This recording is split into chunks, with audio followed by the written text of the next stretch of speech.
Hello, and welcome to the Masters Showcase, a Masters Conference series. The Masters Showcase is a series of recordings of discussions with industry leaders within the legal community.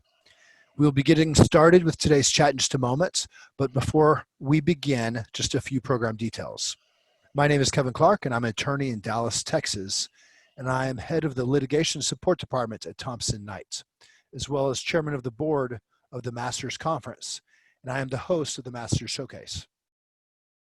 Please note that the views expressed by all parties on the Masters Showcase belong solely to the participants themselves and do not necessarily represent the views or opinions of their organizations.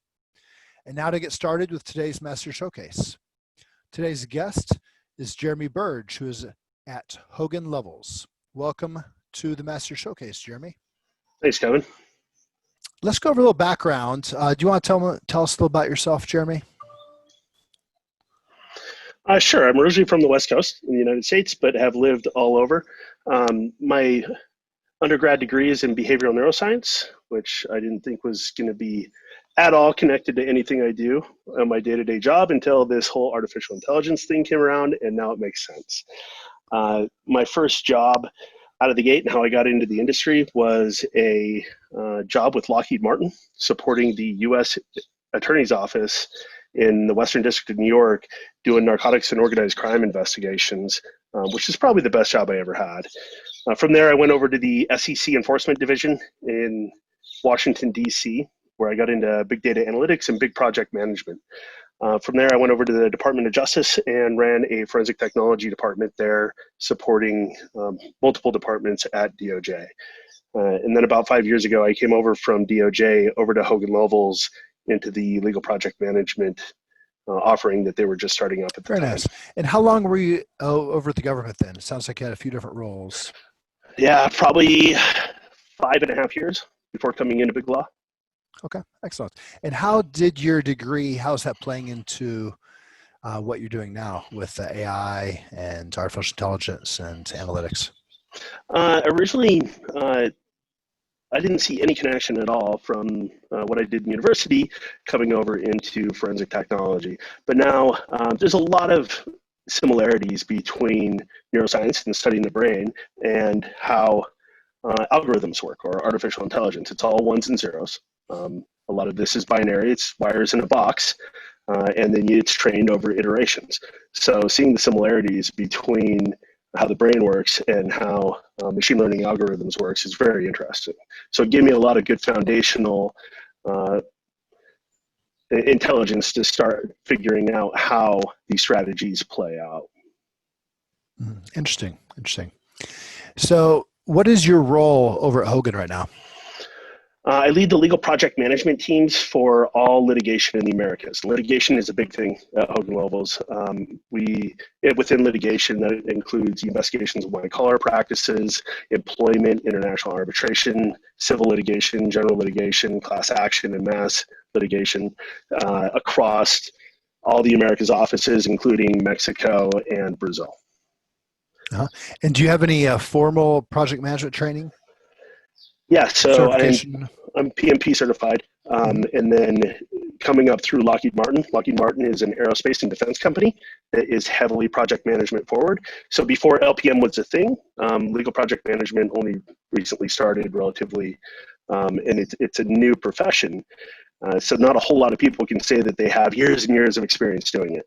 But before LPM was a thing, Lockheed Martin was pushing project management strategies on the contracts that we were managing with the Department of Justice and the Securities and Exchange Commission.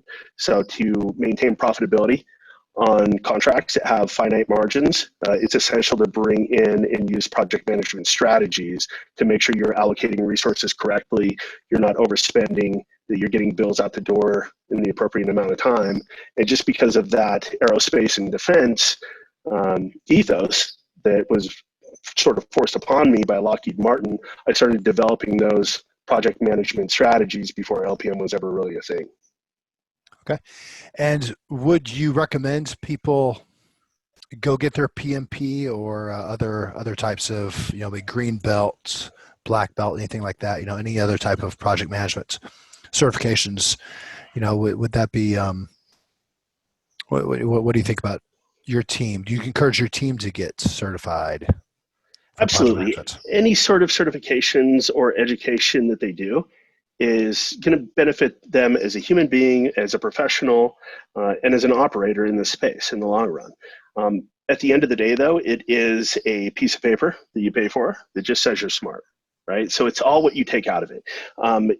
Learning the foundational core competencies, it's a great these certifications is a great place to get those. But actually applying them in the wild is something completely different. And this is everything. This is like if you get a BrainSpace certification and then actually try to deploy BrainSpace analytics on a project in the wild. These are two very different things. So I would encourage them to do it just for the foundational knowledge of it, to speak aptly on the hot button keywords that are used in the industry, and to get the core competencies in place and do things fundamentally right, but then also spend a significant amount of time of actually operating with these strategies on cases and projects given to them by legal teams. There's no substitute for practical experience. That's some good advice. Good advice. Because we can all get book knowledge, but it's actually the experience of applying that to book knowledge that can allow you to truly succeed. So, would you consider yourself a technologist? No, but I'm a heavy consumer of technology and I love playing with all the tools. I would consider myself more of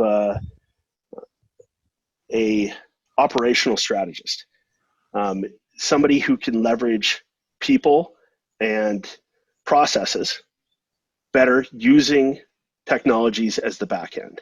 So if you find the right person who can create processes and operational strategies that are powered by technology, I think that's sort of where I live. I use technology as a supplement to do things better, quicker, and faster in a smarter way. I always learn more and more about technology every day. It's just so rapidly evolving. There's so much out there. Every year you go see new products. By the time you learn one, it's already antiquated. A new one is coming out. I don't develop any technologies myself, so I'm not sure I could consider myself a technologist, but I am a heavy consumer of it. Right. I'm more of an enthusiast, I guess. Right. Nice. Nice. Now, innovation is important to what you bring to your firm. What's the hardest part about bringing innovation to the table and having it implemented? The word itself, innovation, is the hardest part. Everybody says innovation, right? What does that mean? Innovation, what I see is innovation theater. Everybody wants to say innovation. Everybody wants to talk about innovation. Everybody wants innovation. Innovation this, everything's innovative. We've come to a point to where, this has been instilled to me by people that have trained me, that innovation kills innovation, just innovation by itself. It's kind of bullshit, right? What you need is somebody to go out there and just get stuff done in a better way, smarter than you did it last year, moving it forward, clearing roadblocks. If you're just getting stuff done in a smarter, better way, that's innovation. Throwing the word around, chief innovation officer, I think that's just to check a box that some law firms are being innovative, but who's actually out there moving the needle, doing cool stuff? You don't hear about those people. Mm-hmm. Now, tying this back into project management, a great project management skill is like lessons learned. It's a wrap up, and it's, looking at the metrics, looking at the process for each time to make it better. So in a way, are you saying that project management, if you're doing it properly, is in a way innovation?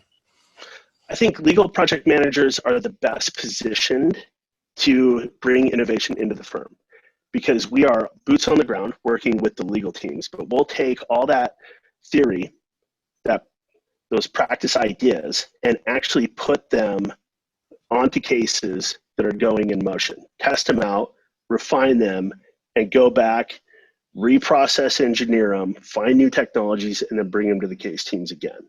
I think that's the best place to bring innovation in. Lawyers are busy practicing law, right?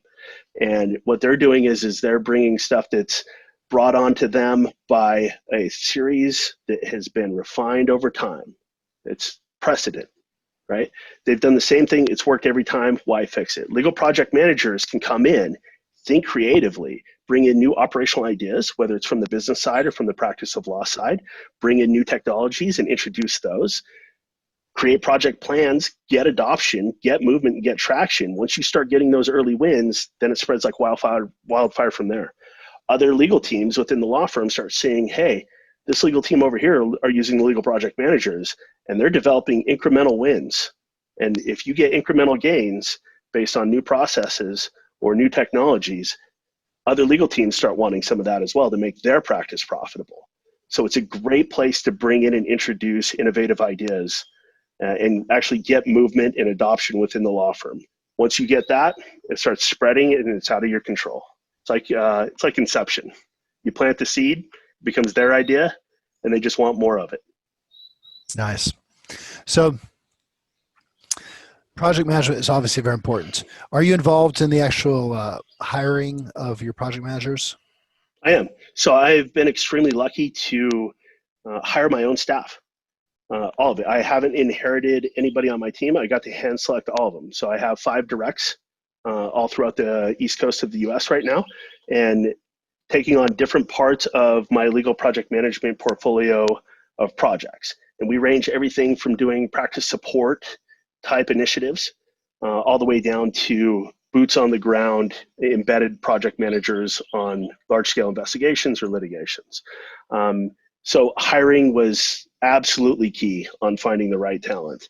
Legal project managers have really taken off as a role. 5 years ago, they almost didn't exist. So finding people with qualified skill sets was extremely difficult. It was almost easier to find people from other professions and bring them over who had good core competencies and then turn them into legal project managers than it was to hire externally. And now that other law firms are finding out what Hogan Lovells and some of the, a handful of other law firms are doing with legal project management, they become a sought after commodity or skill set within the market. So compensation rates have gone through the roof for LPMs, making talent even more scarce. Right. Are there some key qualities, some core qualities that you can point to?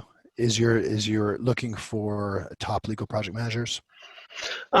It's all dependent, and I have LPMs on my team that are skilled in different areas. I really have been very lucky in finding skill sets that really interact and play well with other ones on my team. Some things that I look for going into an interview.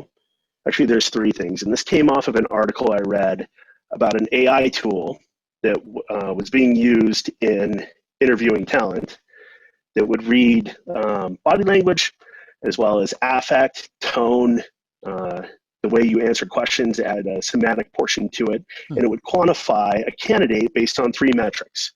And I thought this was great, not the actual use of AI in an interview, but the 3 metrics itself that it would measure people on. And the 3 metrics were curiosity, grit, and polish. Those 3 metrics stuck with me. So every time I go into an interview, what I do is I do my own real intelligence quantification of an individual's grit, curiosity, and polish. Polish meaning, can I put this person in front of a partner or a client? Do they speak well? Are they intelligent? Are they socially intelligent? Can they read the other human beings in the room and not be offensive or put them off or take social cues? Curiosity, right? We all have that person that comes to you with questions and the first thing you think is, did you Google it? Can you go on YouTube and answer this question yourself? Can you learn? Do you read? Do you come with new ideas all the time? And then grit. When you face adversity, and you're going to face adversity trying to sell legal project management in a big law firm to some partners who, they're not on the bleeding edge and they don't want anything new and fancy coming in. How do you face that adversity? Can you pick yourself up? Can you keep going? Can you keep succeeding in the eyes of failure? So those 3 quantifications is what I look for in new talent. Those are some great points. Great points. So there's a saying, follow your gut. True or false? Does your gut come with data? I like to see metrics. At the end of the day, yes, follow your gut. But I always love factual evidence to go off of. If you give me a little bit of data to quantify and make a decision, even better if you give me some analytics on top of that data or some visualizations, that'll help me follow my gut even more. But yes, absolutely, I think that intuition, a good intuition and perception, armed with well-informed evidence and intelligence around you, is a recipe for success. What are some of the key challenges that you see are law firms and corporations are facing today? Ooh, different problems for each. I'll speak from the law firm side just because it's very real to me. I think the big law business model is under attack right now. It's under attack from many different angles. Just our lack of being able to innovate quick enough and change to market pressures and demands. Pricing pressures are one of them. A lot of clients are coming with a lot more stringent outside counsel billing guidelines and fee arrangements. They want alternative fee arrangements, more transparency along with those. We see other service providers being able to operate within our space. These are like Big Four or alternative legal service providers like Elevate or United Lex. We see new law coming in, new law meaning smaller law firms without the real estate footprint of like a Hogan Lovells, where they can operate with lower overhead costs, but still have that same talent and then use AFAs and technology and legal project management and legal operations in a way that keeps them more competitive from a business perspective, as well as delivering that same white glove legal services that a Hogan Lovells can provide. We also see other law firms developing out into different type of models like combination law firm ALSP. I see the law firms now wanting to take some of that ALSP market share, but they don't want to dilute their brand. So what they're doing is they're creating subsidiaries of it to try to recapture some of those profits that they're losing. So the business model is under attack, and big law needs to think that it cannot be. Big law thinks that it can't be disrupted, right? But we've seen every other major industry out there, nearly every other major industry, get disrupted by technology. And it happens very quick. Right? The digital photograph was created by Kodak. Kodak went out of business because of the digital photograph. The CEO of Blockbuster is famously quoted as saying, "Streaming will never catch on," the same day he turned down buying Netflix. And then a short time later, he was the same one filing for bankruptcy at Blockbuster. So innovation happens gradually, and then it happens suddenly. Uber took off. Taxi cabs didn't even notice it, and now they're struggling to catch back up. The largest hotel company in the world doesn't own a single property. It's Airbnb. Law firms should not think that it can't be disrupted by technology or new operating models. Okay. Very true. Very true. So if you could share one piece of advice with a law firm on how to improve their use of technology, what would that be? Teach attorneys how to use basic technology on hand. Pivot tables in Excel, VLOOKUP, proper formatting in Word documents. A lot of attorneys ask me, what's the biggest gain I can get from AI? I'm like, it's not even AI. It's basic tools that we have on hand. Learn how to write proper narratives. So we're not writing down and writing off work and leaving money on the table. The biggest gain we can get out of efficiency of learning technology is learning the basic tools that we have already on hand. Something that takes a legal project manager 30 minutes to do in Excel would take an attorney 2.5 hours, 3 hours, then they bill it, then it gets written off. If they can do it in 30 minutes and it doesn't look crazy on a bill, we could probably reclaim some fees for that. Right. A good point about the narratives too. So what is some advice for young legal professionals coming up through the ranks? That COVID is your time to shine. The millennials, right? They were right. We're going to have to give it to them that working virtually is a thing. That doing Skype calls, you don't necessarily have to go into a conference room with everybody to get something done. that there's quicker ways of doing things, that we could work from home and probably be a lot more comfortable and reduce our overhead costs. That I would also tell them, be curious, start looking around, expand their ways of thinking, challenge the norms that are in big law. Don't be afraid to rock the boat. You're going to get shamed by the people that don't want things to change, but keep pushing progression on new ideas, new technologies, new ways of doing things. Something that's been done forever isn't always necessarily the best way to do something. Mustn't be afraid to think a little more creatively.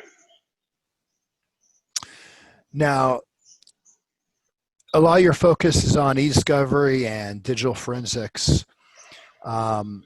Within your practice and what you're seeing, are you seeing a crossover or emerging of other data-related areas such as cyber and data privacy and any other areas? Like, are you seeing a crossover of data-related jobs and roles and tasks? Absolutely. So there's a lot of overlap throughout the industry right now, and a lot of gray area. E-discovery is, I think, at or near the peak of its maturity model. Now what's coming in is structured data.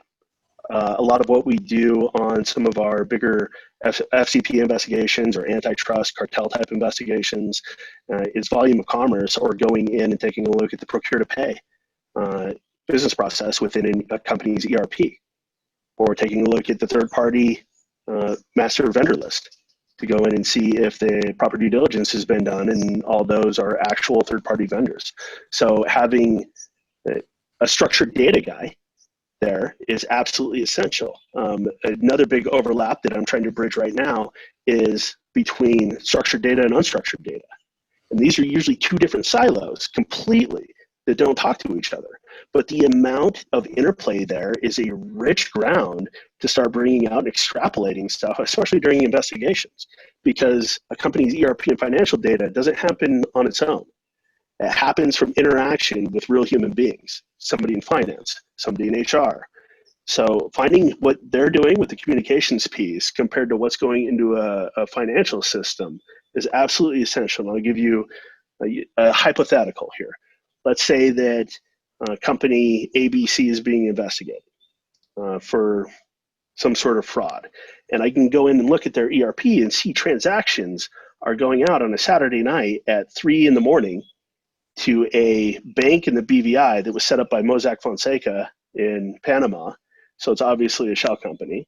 And these amounts that are going out are for an evenly rounded amount, $10,000, right? Every time. Which, when have you seen an invoice for an evenly rounded amount? Usually hardly ever. Mm-hmm. But that happens on a continual basis. So the structured data team can see that and red flag that. But then over here in the unstructured data, there's a couple guys in finance sending text messages or WhatsApp messages back and forth saying, hey, did you make the payment to our retirement fund? And without being able to marry those two red flags together in near real time, you're letting stuff slip through the cracks on something that would be, a quick catch for a compliance department to have. I'm also seeing a lot of overlap between digital forensics and cyber investigations. So, and this is usually something completely different. Usually digital forensics are dealing with computers, the unallocated space, the slack space, recovering files, looking for malicious anti-forensic tools that were wiping data out of it or obfuscating it. But in cyber investigations, it's more of going into long scripts of logs in servers and networks, trying to find packets launching executable or malicious content within a network, finding an entry point. So branching out from traditional digital forensics into more network security forensics is a big overlap area as well. And those two individuals usually don't have interplay or cross skill sets involved. Right. So Jeremy, last question for you. This is the toughest of the day. You have any final thoughts or words to share? Yes. Only the mediocre are always at their best. Only boring people get bored. And if you have a plane, please come rescue me in Panama. That's awesome. Very nice. Words of wisdom. Thank you, Jeremy, for joining the Master Showcase today. It's been a pleasure to catch up. I look forward to seeing you when you get back to the U.S., whether it's in New York or Washington, D.C., or hopefully one day we can get down there to Brazil. I think that'd be awesome. So excellent. Hey, thank you very much. Thanks, Kevin.